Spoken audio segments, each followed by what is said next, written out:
anak-anak di Madrasah Mazharul Ulum ini kena tanamkan dalam hati.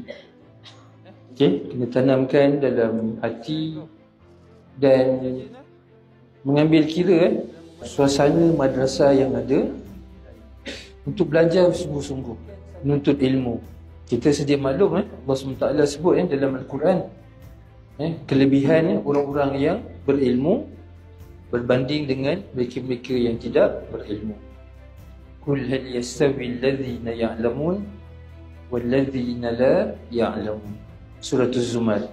Katakan ya Muhammad, adakah orang-orang yang mengetahui itu sama sahaja dengan orang-orang yang tidak mengetahui?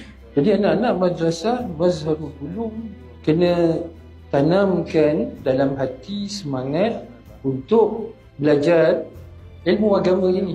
Allahumma faqqihhu fid din wa 'allimhu at-ta'wil.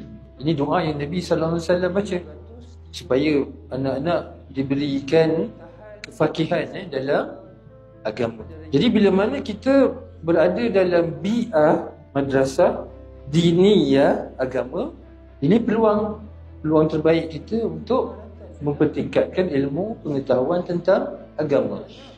Dan yang ini kita tak boleh lakukan kecuali dengan niat yang ikhlas. Innamal a'malu binniyati. Amal perbuatan kita termasuklah menuntut ilmu ini adalah didasarkan kepada niat. So jadi anak-anak madrasah kena mulakan dengan niat yang ikhlas untuk menjadi seorang yang alim, faqih dalam bidang agama.